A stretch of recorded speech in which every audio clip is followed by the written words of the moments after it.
I'm a reporter for the Daily Chronicle. If there's one thing that I've learned throughout my years as a reporter, it's that the end of the story is rarely the end of the story.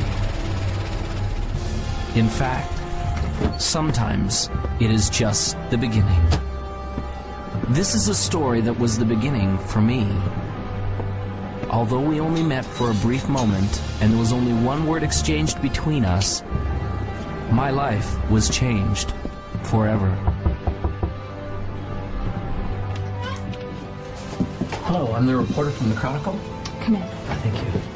The interview was with Vincenzo Vivaldi, the world's foremost violinist and composer. I admit I didn't know much about him, but I had my questions at the ready. How did he become such a success? How did he create such a legacy? And what inspired him to learn the violin?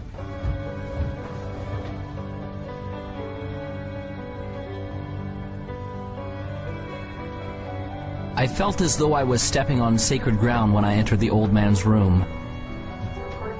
I could feel that his time to depart was drawing nigh.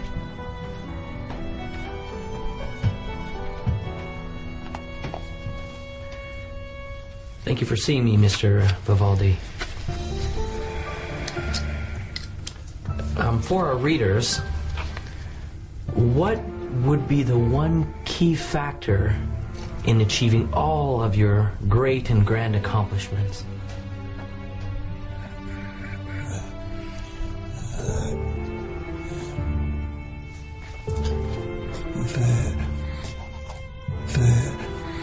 The Opus.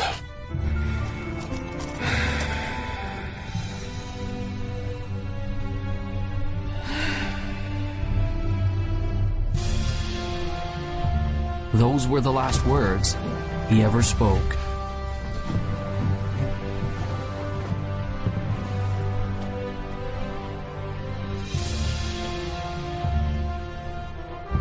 As I left the house that day, I now had a greater question than when I had arrived.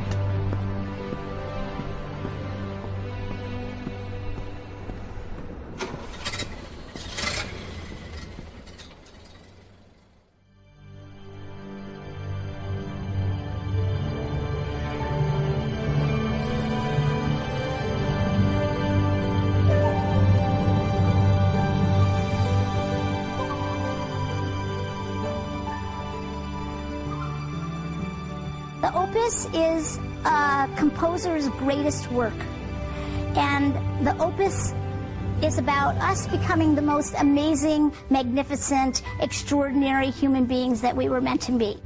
You and I are here to do magnificent and magnanimous things. You're here to create, and you're here to contribute, and you're here to connect at a high velocity. Everybody deep inside has a dream and a vision and a calling and an inspiration that they're here to do. Anyone can do this, and it almost sounds cliche. Everybody says, oh, you can be whatever you want to be, you just got to have the dream. And all of that's true. Unfortunately, it has become cliche, and people have stopped listening to it. The best way for you to predict your future is to invent it. It's up to you.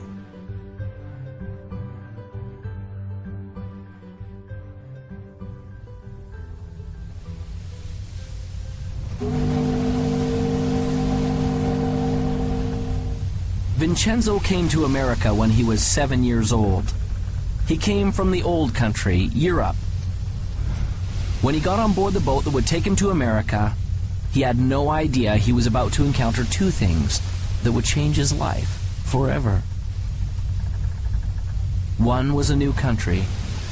The other was a teacher and a violin.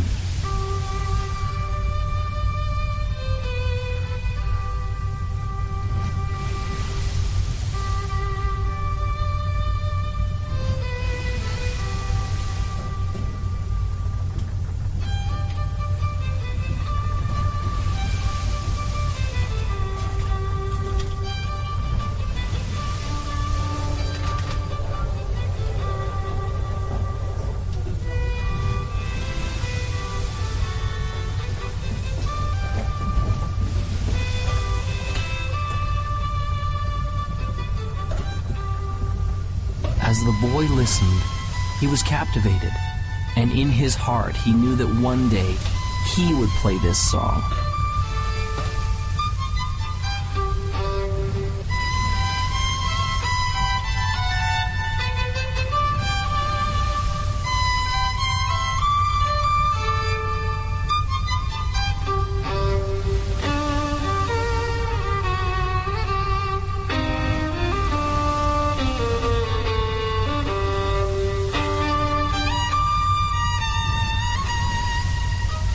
Vincenzo said that he wanted to play like that one day. Do you really believe that? Do you really believe you can? The old man asked. The young boy replied, yes. That is the key to unlocking your opus. The old man smiled and told him that he had just begun on the road to becoming great. He gave Vincenzo a notebook and told him to write down exactly what he wanted and to keep the book with him always. Vincenzo wrote that one day he would become one of the greatest violinists the world had ever known. The old man put his hand on the boy's shoulder. When you get there, don't stop. Remember, your opus isn't what you do. It will be the legacy of what you've become. Vincenzo did not understand. The old master smiled and said, one day you will.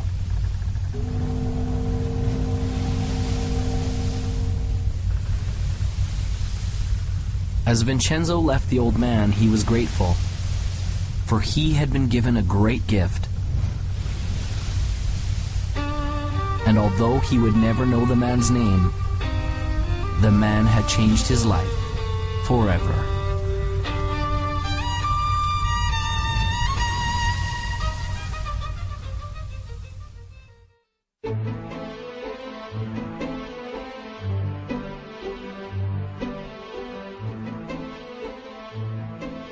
Vision is all about who you've decided to be, as if you had a magic wand that you could wave over your life, that you could actually be and do and have everything that's important to you, where you could be fulfilled and you could be in rich relationships and you could be abundant, attracting wealth and all the great things that we all want in life. You know, you can start your, if you will, your path at a very early age or start it much later in life. I don't think it really matters when you start.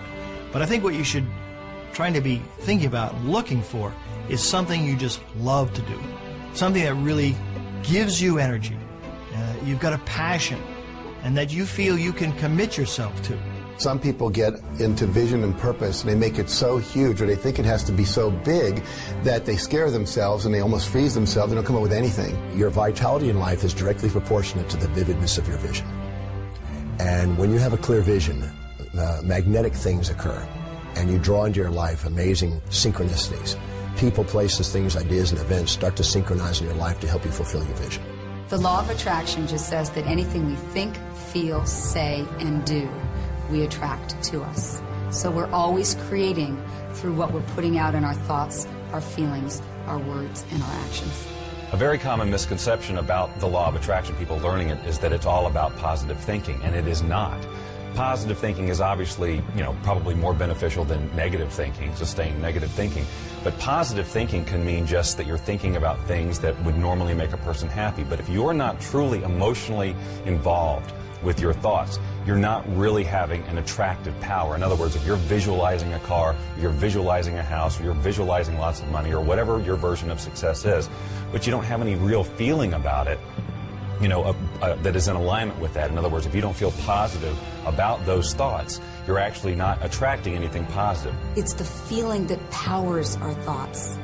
The Institute of Heart Math, which is the most widely recognized research institute on the heart, has shown that our hearts have an energy field around them that's 5,000 times more powerful than our brains.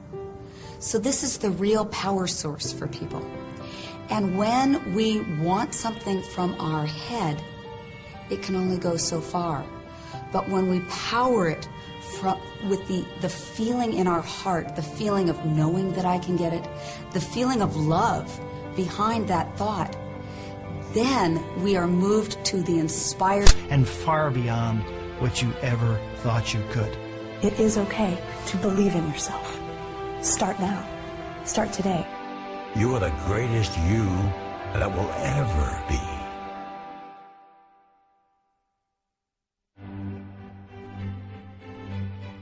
Vincenzo had set a goal. He began to see it powerfully and perfectly. It became real.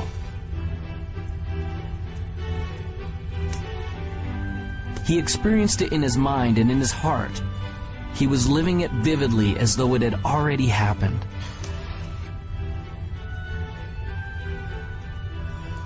This gave him the momentum to begin.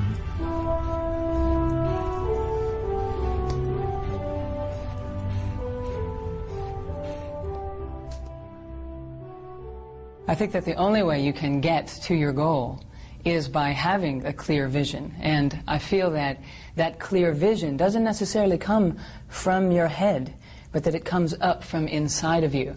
That the more we access our gut feeling, the more that we access our core individuality and listen to what it is that's wanting to be said through us, then we have a clear vision of what we're about. The problem is most people don't really have that clear vision of what success is for them because they've never felt like they were allowed to have that vision for themselves. They always felt like they had to live in to somebody else's idea of what success is. I think one of the steps that people may not do quite properly is that first step of intention. So many times people's intentions are coming out of a feeling of obligation or I should. When I find that people really stop, which is a hard thing to do in our society to stop, but it's the thing that is most required for us to stop and turn inward. Someone asked me one day, if you could have anything that you wanted, if you could have your dream life, if it could look any way that you wanted it to look, what would it be? And I was stumped, because I was so used to being good at responding to my difficult circumstances that I even honored myself for being able to make the best of a bad situation. So I would constantly have to wait for bad situations to come around in order to identify who I was and to feel my strength to be able to go out there and do something. And so when someone asked me, well, if you could just be on the front side of something like that and just have it be whatever you would want it to be, what would it be? And I couldn't answer the question. I thought, I've got some different kind of work to do. The only way you can get a clear picture of where you're going and to understand what it is that you want out of life, you must silence the restless thoughts that are going through your mind. And you have to ask yourself, what do I want? How do I feel? And where do I want to go? In the 1960s, President Kennedy suggested that NASA was going to put a man on the moon by the end of the decade. And NASA took the plan and they said, okay, what's success look like? Success looks like not man on the moon, but astronauts safely back on Earth. So they said, let's plan from there. So there's a group of scientists who looked forward to success and said, let's work backwards and put the plan in place. Now the problem most of us have is we don't have a clear vision of what success is. I started thinking about the creative process of living your life as it relates to creating music, because I enjoy creating music and I always have. And it comes back, and I saw the parallel so clearly between how the process is the same. When I sit down to write a piece of music, it's generally born out of some inspiration. You know, I don't work under the rules that you have to write this type of piece of music, it's got to be 30 seconds and it's got to be this beats per minute. You know, I have full, because I do it for fun, you know, I have full creative control, so I work from inspiration, just as we should work from inspiration in our lives. That is what should guide us. That is what it should help us to create our vision, this feeling of inspiration, not someone else's sense of passion or their likes or interests, but our own. I have a philosophy of life, and that is this. Achieving any type of goal in your life is 99% intention, 1% methodology. It's being crystal clear about what you want and the how, the methodology, will show up later. When people talk of clarity, it often gets described as just writing down your goals. The most important element is often left out. That's finding your motivation. If you want to get to your goals quickly, you've got to have clarity on why you want it. What does it mean to you? Why do you need it in your life? And the stronger and more important the why, the more power you will have to pursue that goal.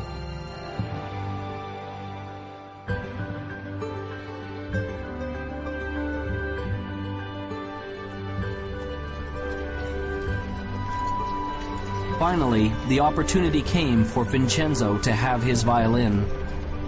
The moment he saw it, he knew that he had to have it. A loving mother felt the same way.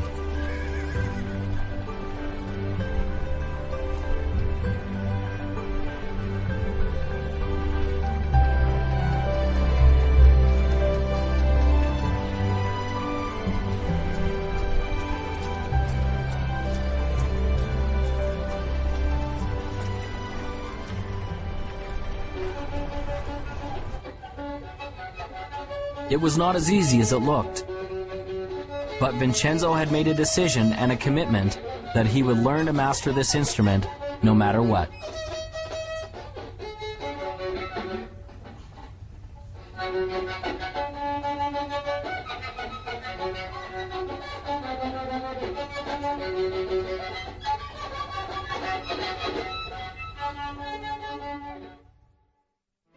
Finding your clarity starts from first setting goals, not just thinking them, inking them, writing them down, having that vision board. Put those things on your board, the way you picture your life to be, the lifestyles you want. It's okay to brainstorm it. Start with an idea, oh, I've always wanted to do this, and flesh it out. Really describe what you want your life to be.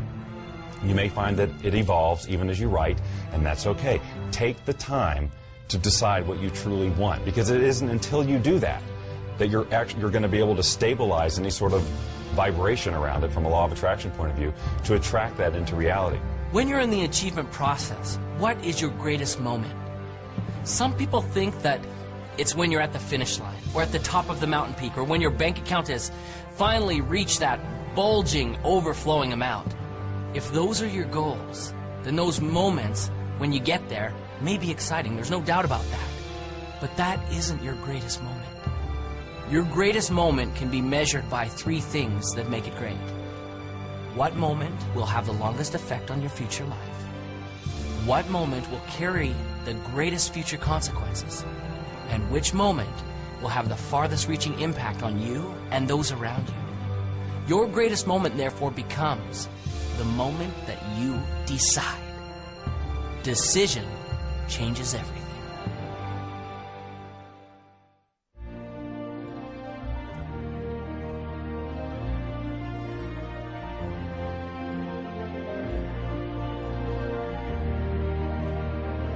As Vincenzo grew from a boy to a man, he never lost sight of the dream.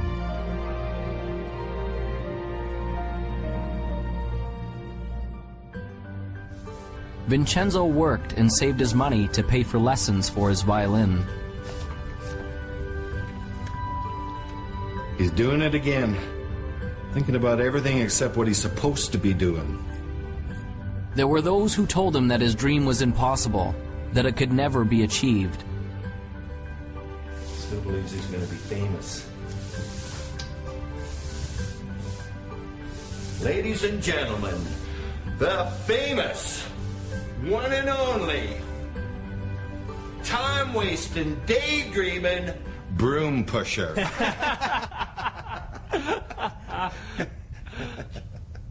But he remembered the words of the old master on the boat. Do you really believe you can? That is the key to unlocking your opus. Vincenzo! Sweep the floor, boy! Sweep! Vincenzo gained courage and continued forward.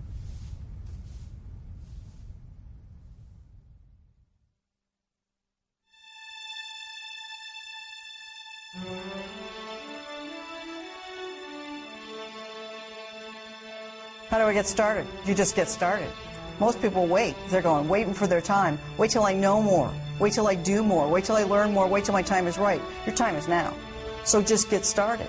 You can't sit on the couch and eat potato chips and expect things to happen.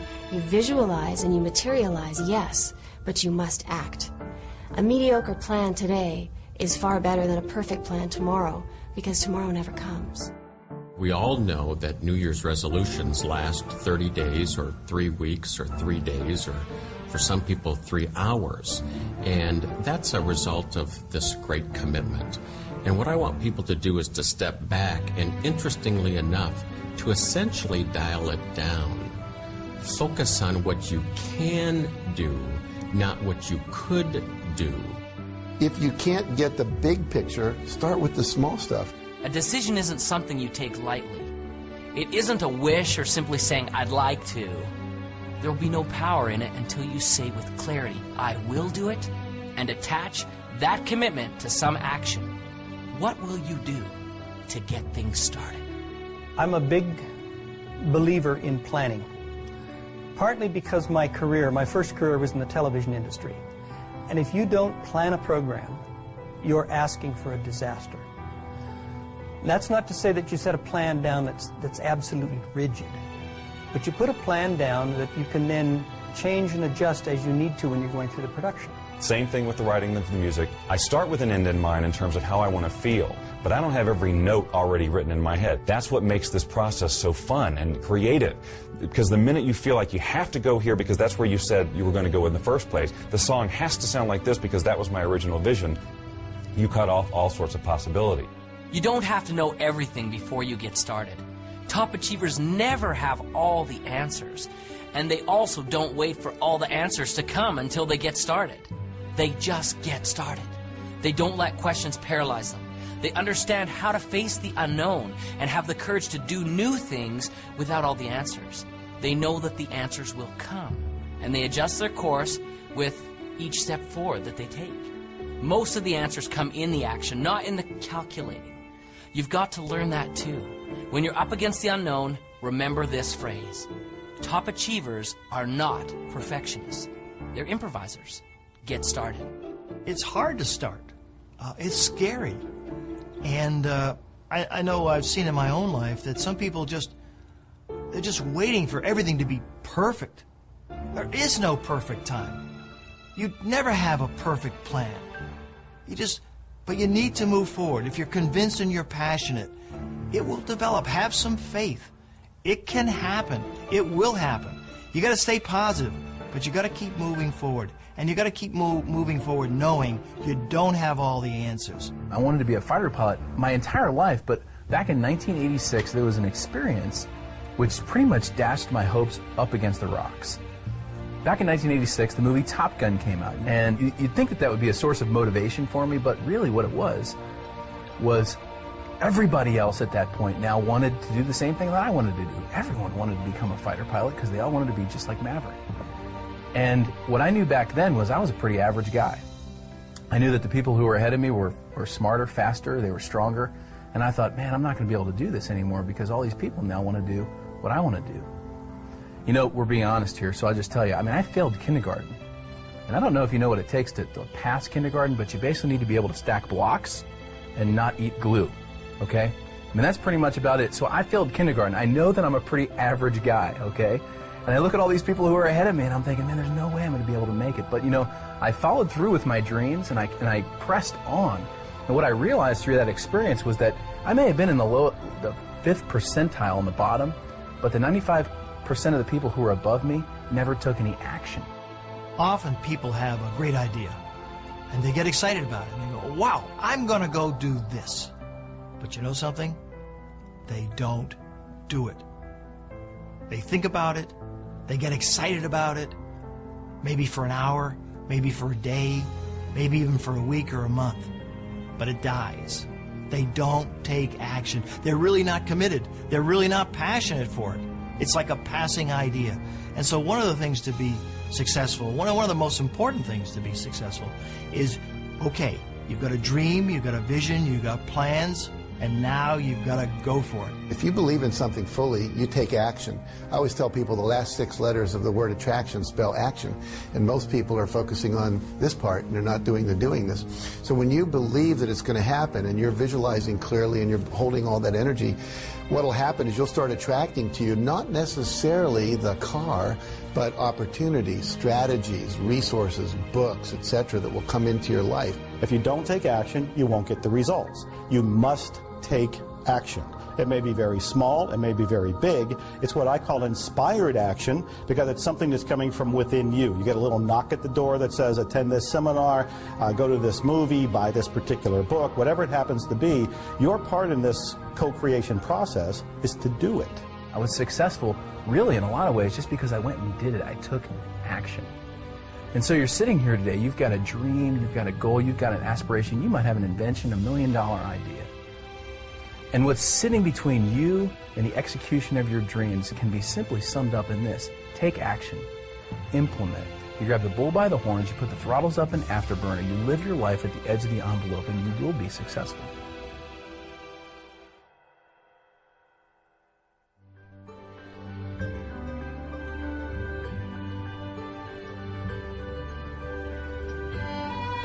Vincenzo continued seeking additional understanding and education wherever he could, surrounding himself with other masters who could help him find his gift and develop his passion. This required effort and work.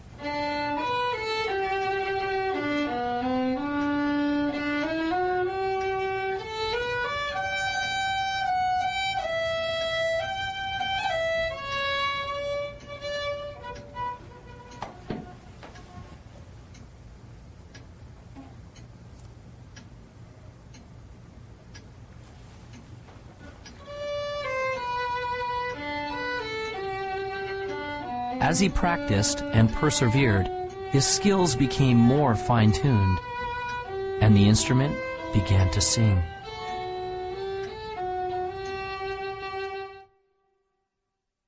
Whatever you want to do, whether you're an athlete, whether you're in business, whether you're a pilot, if you want to be successful, there are heroes, there are masters, there are people who have been successful before you who will be willing to teach you how to get where you want to be.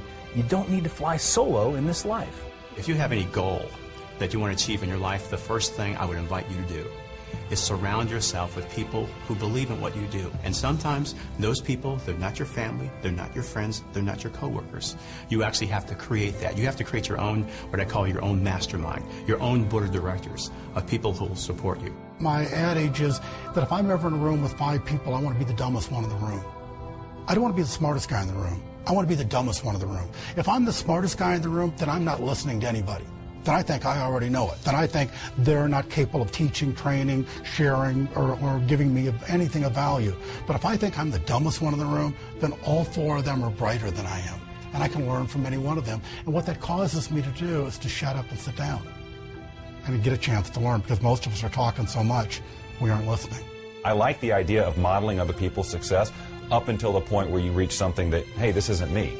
It's not me to model this guy like that. Because if you try, it will not work. You'll send out this really weird field of resistance and things will not work for you, no matter how successful that other person is. So I model lots of people, but not one particular person. I will look for things that they do and then say, I can incorporate that into my plan for sure. This guy over here, no, not so much. This is where I leave him and go to somebody else.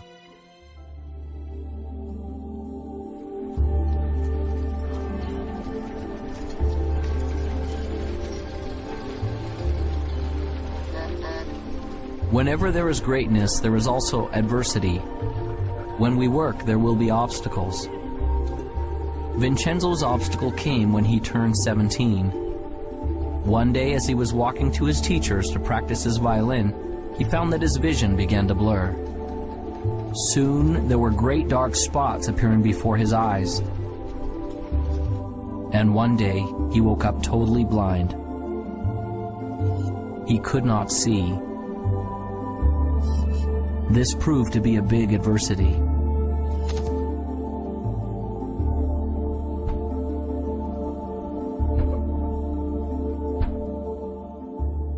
On March 10, 1981, I thought I had the world by the tail. I was Mr. Egotistical. I was self-centered. I was center of the whole universe, and so I thought. I was very successful. I'd gone into the life insurance business, making a lot of money. Had a nice home, had a nice car, had a wife. You know, I was living the American dream, and so I thought. And then I went and bought myself an airplane. The next day I took off in that airplane for a little pleasure trip just to check it out. Then in that day, my whole life changed. I had a power failure. When I was landing, the engine failed. I had some power lines and crashed. I was just entering my senior year, and I wasn't really going out much. We had moved to a new town, and I was feeling a bit awkward in my skin. I went out, and I met someone. I thought, oh, he's the one, and ended up pregnant in my senior year. And if you want to be judged, I was going into a school where there were nuns, and they were convinced, and so was my entire school system, that found out I was pregnant in my senior year, that I was going to go to someplace with the letter H and 3 letters that followed. And it took me a long time to regain my self-esteem. And so my life started out as a pregnant teenage runaway. When I was born, my parents didn't know that I was didn't think that I was going to be a little person, of course. So that was a big surprise. And they had some difficulty with it, some challenges with it. Then I went off to school, and I had challenges with kids there teasing me, calling me names, stuff like that. 4 days later, I woke up in the hospital. I was in coma 4 days, and I was in bad shape. My neck was broken at the first and second cervical vertebrae, and my spinal cord was crushed. The nerves that control my diaphragm were destroyed, and I couldn't breathe. My swelling from your flesh was destroyed, and I couldn't eat or drink. Every muscle in my body was destroyed. I couldn't do anything but blink my eyes. My bowel, blood, and kidneys didn't have function. I lay there for 8 months in that hospital. All I could do was blink my eyes. The doctor said it was hopeless. I prayed that I could learn something through this experience, and maybe one day I could help others through it. Well, I gave birth to a little baby girl, and I kept that little baby girl for 5 months. And it was a tough 5 months. It was a tough road to hoe. I worked 3 jobs, and I couldn't really make my ends meet. One day I made a decision to place her for adoption. And when I did that, and the lady came and took her away and drove away with my baby, I thought I was the worst sinner on planet Earth. And it took a long time for me to regain self-esteem and to come to know myself that I was a valuable person and I was a valuable part of this society. And in 4th grade, the turning point came for me, one of the first ones, when I realized that being a little person wasn't something that, like, wasn't a costume that I could take off one day, that actually I was going to be a little person for the rest of my life. And my friends were now at least 1.5 to 2 feet taller than me. I wasn't just the short kids in the class. I was now significantly different. 8 months later, I walked out of the hospital on my own 2 feet. The doctor said it was impossible. But I walked out of there. But that wasn't the end of the journey. That was just the beginning. Because I had 5 more years of intense occupational physical therapy. So I went to work. And when I went to work, I decided I was going to make something of myself. And maybe one day I'd see that little girl again, and maybe I'd be able to be an example, a living example of something wonderful. One day I was sitting with my teacher for spiritual and personal growth, and he said to me, you know, Peggy, I noticed that you spend a lot of time in this fantasy that one day you're going to wake up like an average-sized person, or as an average-sized person, and all your problems are going to be gone. But that's not really so realistic. And I bet your success level would be much higher if instead you focus on the things that you can change. The things like your attitude, your beliefs, your connection to spirit, all those kinds of things. So that was a turning point for me. And I actually looked at that and I was like, oh my God, I'm believing in this fantasy. And I had to come to terms with the fact that I had to accept that I couldn't change my outer size. But I saw that I could change my inner size. See, it didn't matter what the doctors thought. It didn't matter what the medical profession thought. It didn't matter what other people thought or believed. What really mattered was what I believed. See, a lot of people think, well, I can't do this, I can't do that, because everybody tells them they can't do that. And I tell them it doesn't matter what other people tell them, it matters what they think. Well, last year on Mother's Day, now we're talking 27 years after that day when that lady drove away with that baby, I got a call from guess who? My little daughter, Jackie. And she said on the telephone, could I call you Mom? That was huge. That was huge for me. And I don't care what happened to you in your life. Someone told you you're a sinner and you're so down and out that you think you're nothing and you're a nobody. You're a somebody. You find it within yourself and you get up. Pull yourself up by your bootstraps. You get out there and do good works. Jackie and I have become real good friends today. And I thank God she's a valuable part of this life. You know, I barely finished high school. Today I sat on the Harvard Women's Leadership Board. I have gone from the depths of darkness to the height of amazing, amazing joy and even ecstasy. I always say that I used to cry every day out of sadness. Now, I cry most days out of joy.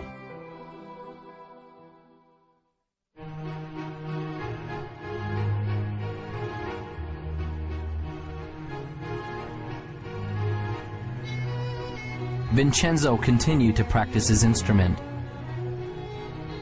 But it was much harder now The music didn't come as easily. Often the notes didn't sound right. Often the people near him told him he was failing. He began to feel like he was failing.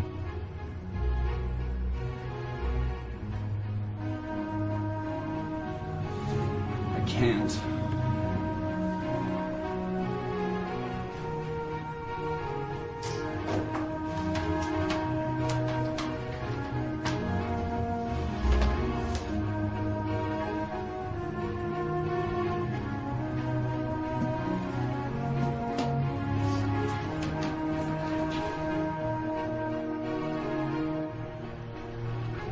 Vincenzo had given up. He felt like he had been robbed of the gift he had been given. His heart ached as he approached the entrance to the merchant's store.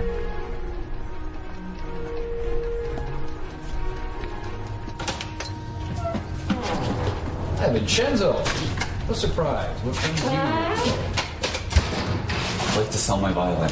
Those were the most painful words that he had ever spoken. Are you certain about that?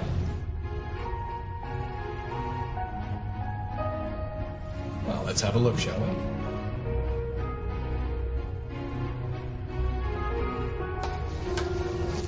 Oh my. Isn't this the same violin I sold you many years ago? And you want to bring it back to me? Yes, I do. Well, I'm certain you've kept it in fine condition. But I really have to know that it works. So, would you do me a small favor, Vincenzo?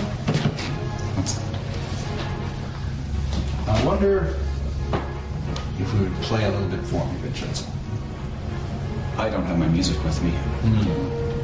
Sometimes we don't need sheet music. Sometimes music is in the soul.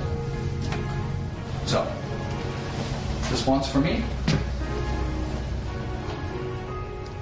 Reluctantly, Vincenzo took the violin and, placing it properly in position under his chin, he began to play.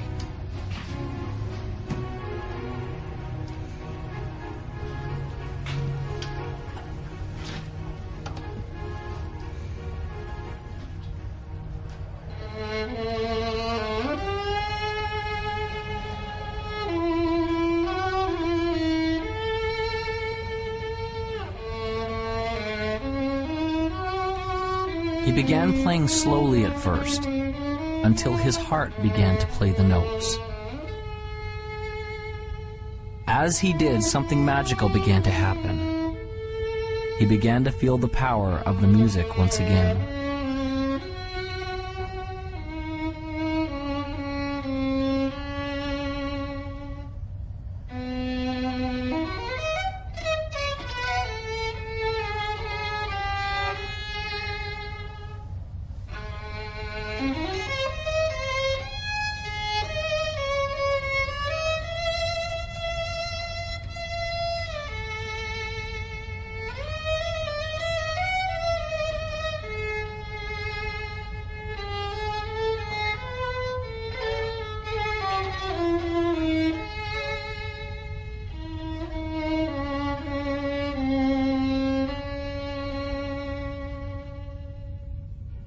When he had finished, a change had taken place, and there was hope. I can't sell you my violin. I thought as not. You keep the violin, Vincenzo, and play, all right? Vincenzo left the shop with a resolution that he would never again give up on his dream.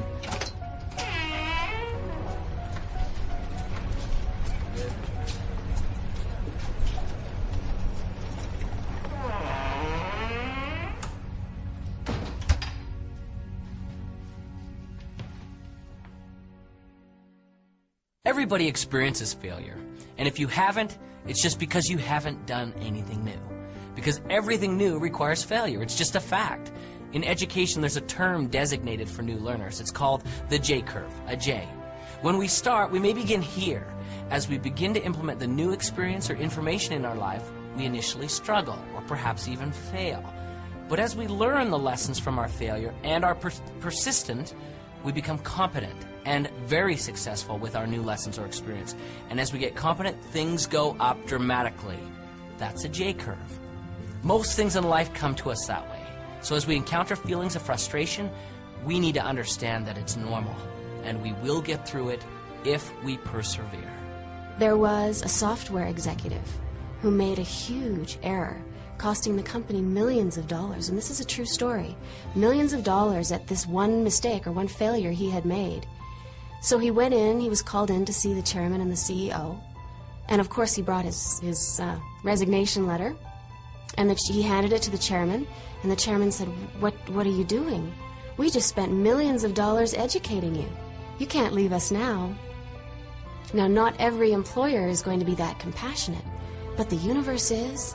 Every one of us gets rejected, and what you and I need to do as individuals is reject rejection. Make yourself rejection-proof. When Jack and I started Chicken Soup, we spent 3 years writing it, and then we tried to sell it. We went to New York with a great agent, and 33 publishers all said, hit the road, Jack. And then we went to the BEA, Book Expo of America, and we went booth to booth to booth to booth, and 144 people, sum totally, said, buzz off, you guys. That's soppy little stories. They're never going to sell. They're too nice. The secret word that every winner knows is called NEXT, next. You're going to meet obstacles. You're going to see adversity. It's going to happen to you. I guarantee it. So what gets you through it? It's your passion, it's your energy, it's your commitment to this game plan. And wow, it can be very, very exciting. I have never met a successful person who hasn't failed.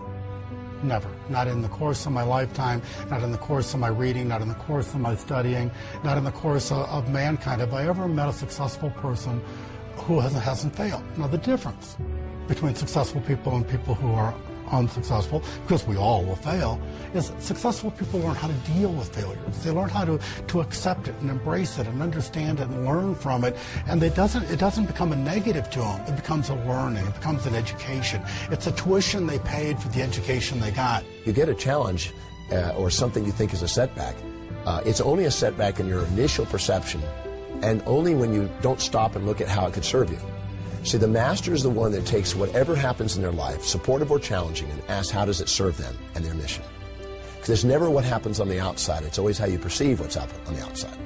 So if you can take a challenge and you say, okay, so how am I going to use this to my greatest advantage, and what are the benefits that I'm going to get from this, and how is it going to help me fulfill my highest values, and how is it going to actually give me a step forward? If you ask that question and answer that question, it's not an obstacle. An obstacle is only when you've chosen to see only the drawbacks without the opportunities.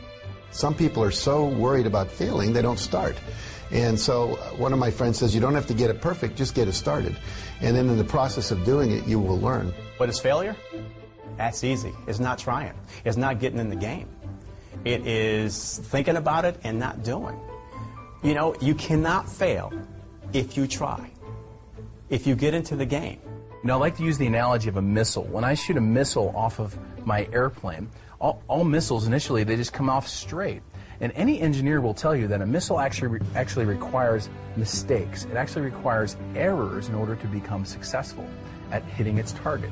And so as a missile comes off the airplane, if you've got a plane that's going in this direction, the missile comes off and it sees that the airplane that you're trying to shoot at is going this way. It sees that it needs to correct that way, and it makes a correction. Then it makes a smaller correction.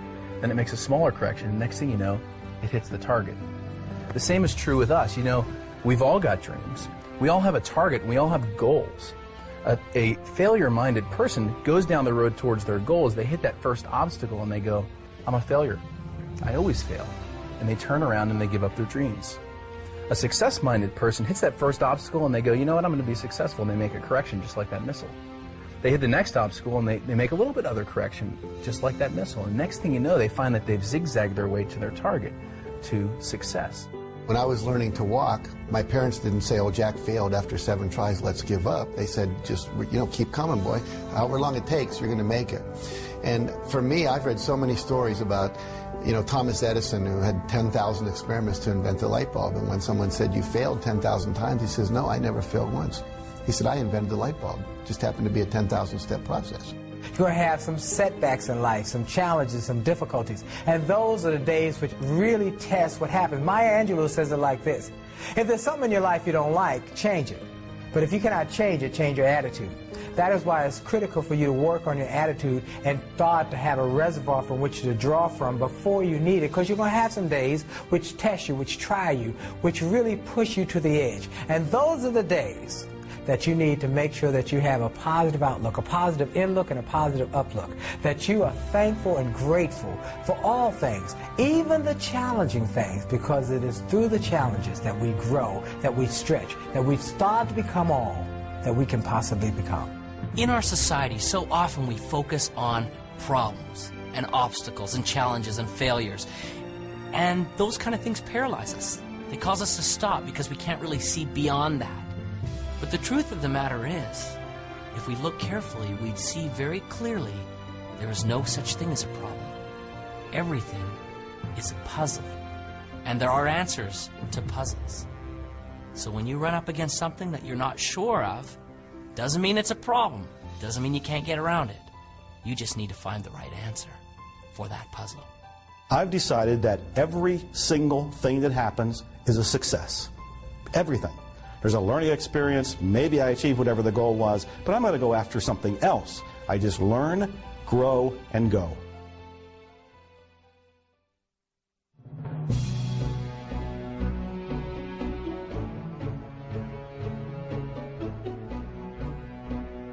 Once you reach a goal, whatever that is, or achieve a vision, and it may have evolved, and it may be very different than when you first set out, you are basking only momentarily in that sense of accomplishment. You can enjoy it. It doesn't have to be a letdown, but what you'll find is that you've naturally expanded who you are, who you can be, and you'll have another vision that's even bigger. If you want to have like success become an ongoing habit, you know, here I am at the top of my game, 100 million books sold and so forth. For me, it was never about selling books. It was always about making a difference. You can't stop making a difference. You know, making a difference is something that continues forever. It's the little things that you do on a daily basis that get that momentum ball turning. And all of a sudden, after a while, you have so much momentum behind you, you couldn't stop it if you tried. You can have addictions that are actually good for you, that are actually taking you forward in life, that are actually keeping you healthy and happy. And success is one of those. When you start tasting success, you want more of it. Aristotle said, excellence is not an act, it's a habit. So you get in the habit of excellence, and then you can go as high and dimensional and multi-passionately purposeful as you want, which is, you don't want to just do one thing, you want to do a multiplicity of things, because when the game called life is over, you look back on life, the only thing you can take with you is your memories. So you want to create a basket full of life memories that are worthy of you, that are valuable, that are vital, that are just exquisitely good. The only difference between people who are happy and those who aren't is their habits.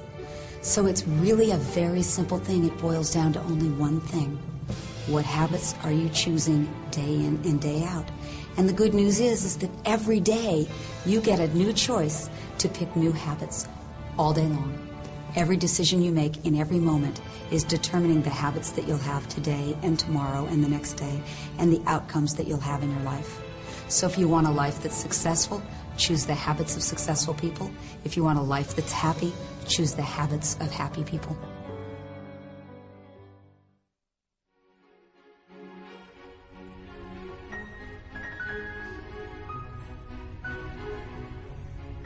Thank you all for coming tonight. It's a pleasure to know you're out there. We're going to be playing a piece. Slowly, Vincenzo was offered opportunities to perform his music at local venues. Although these locations were not ultimately where Vincenzo wanted to be, he poured his heart into each of these performances.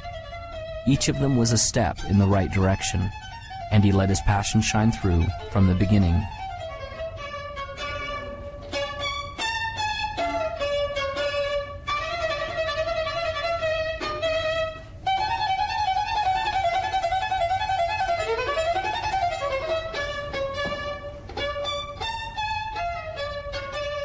As can be expected, this wasn't always easy. There were times he was afraid, but as he faced each challenge and each frightening moment, he seemed to build momentum and increase in his greatness.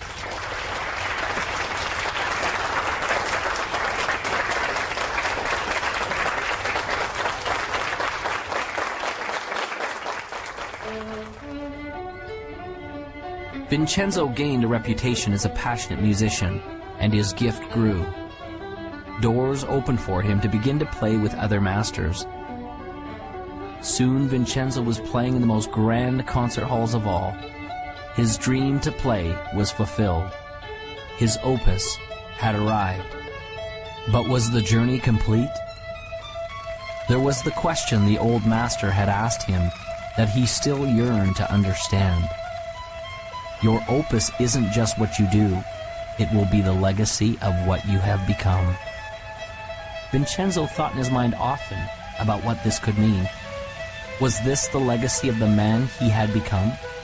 The man who played in the largest concert halls? The man who commanded the respect of the other musicians? The man who composed and wrote the grand symphonies? The man who people adored and loved as the master violinist? Vincenzo still didn't understand.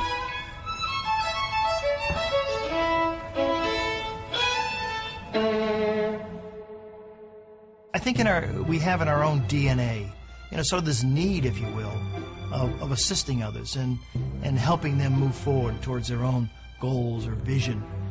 And some of the greatest rewards in my life have been watching the success of others that I have been associated with. Henry James said that nothing of the senses will ever satisfy the soul. The only thing that satisfies the soul is gratitude and love.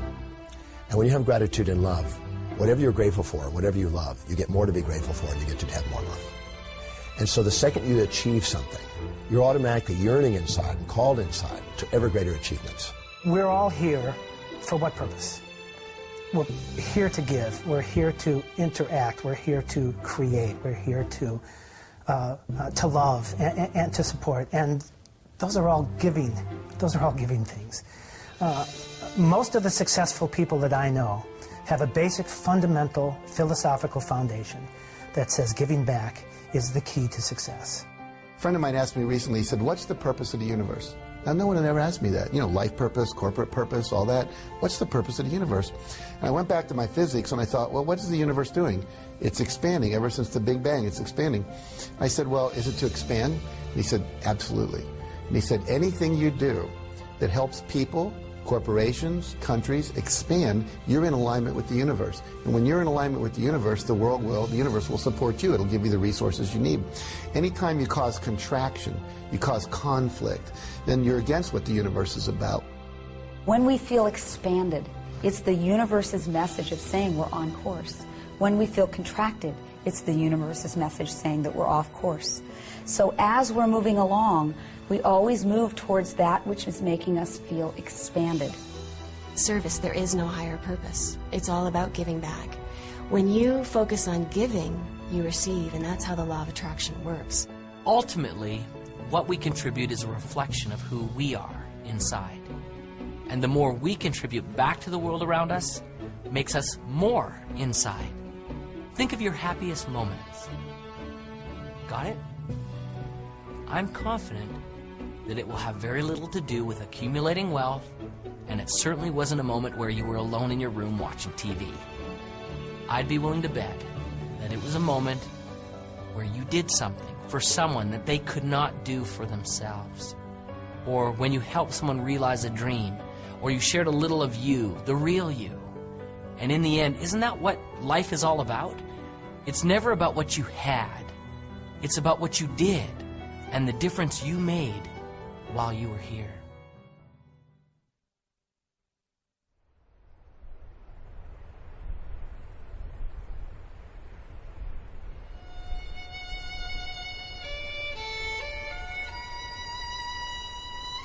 Your opus isn't just what you do. It will be the legacy of what you have become. Vincenzo still didn't understand. Then the lesson came as he was playing his violin in the park alone.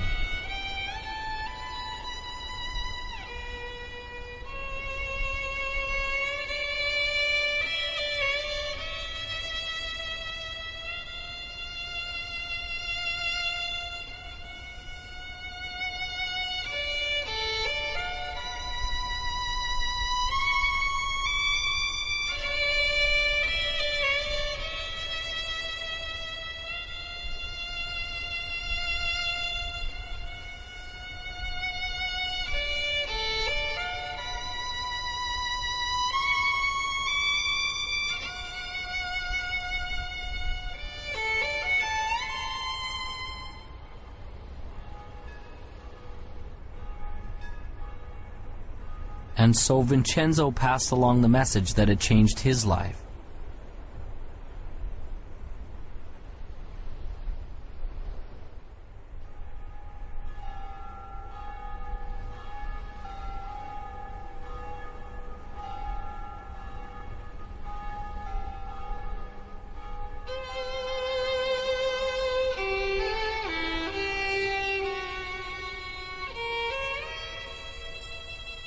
As the boy walked away in the snow, Vincenzo finally understood.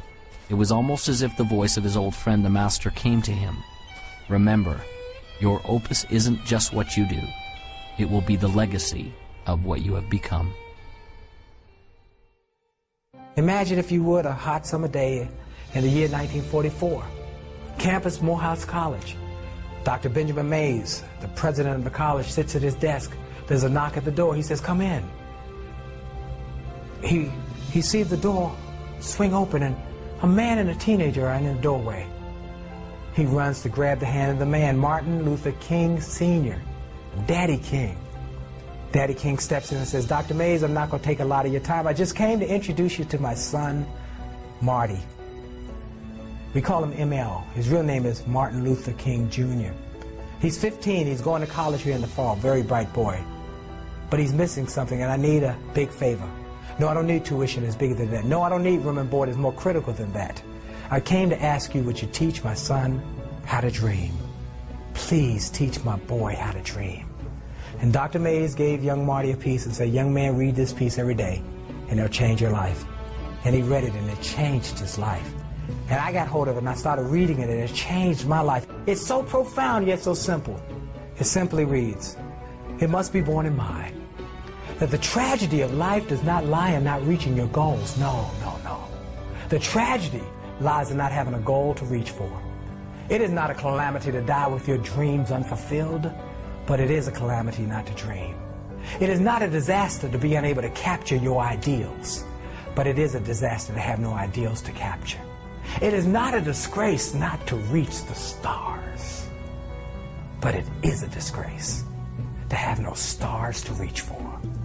Not failure, but low aim is sin.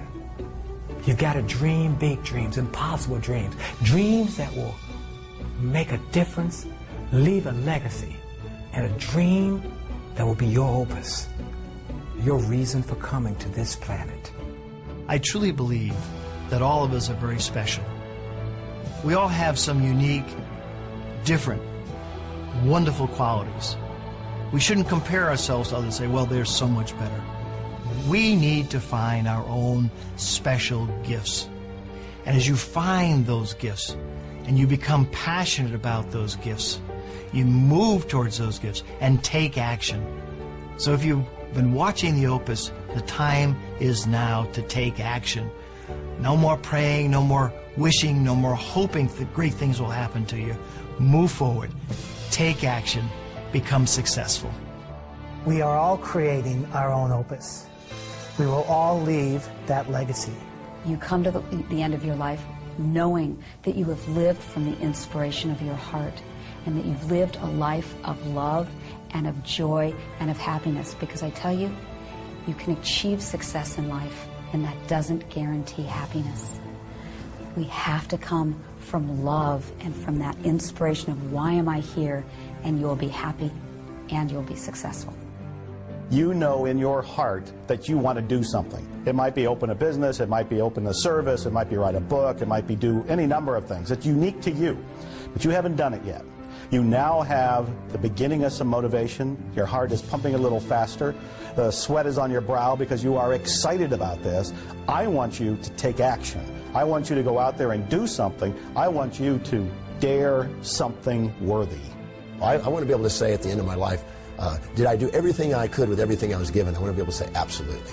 So it's never done. As long as you're green, you're growing. As soon as you're ripe, you're raw. The joy in your life, the passion in your life, and the success in your life will come when you're brave enough to say, this is me, and then go be that person. Most people tiptoe through life hoping they make it safely to death.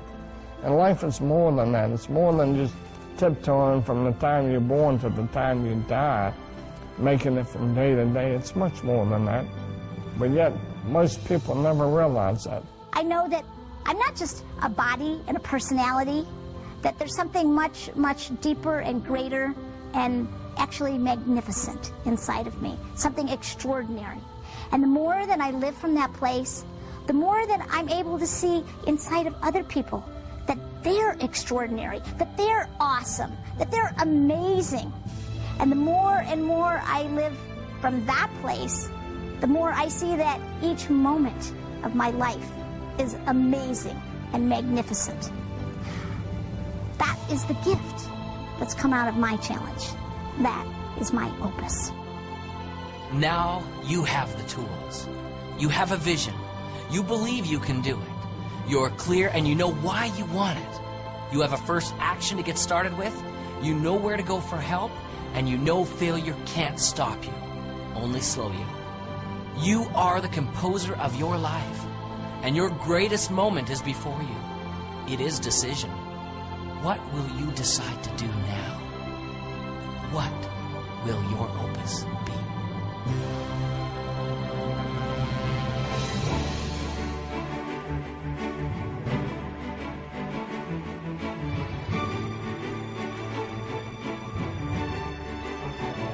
Your opus isn't just what you do. It will be the legacy of what you've become. One of God's greatest requirements with lasting success is to teach the man who possesses it. To teach him about himself and to allow him to contribute what he has been blessed with back to the world. Vincenzo's music was a great gift to all who heard it. But the true gift was in the legacy that he created in another. This was truly his opus.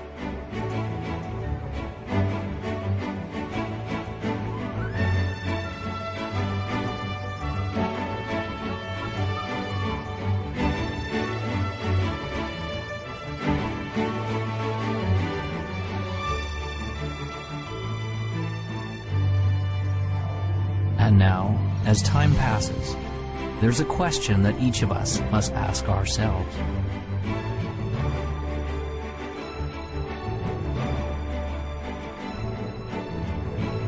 What will your opus be?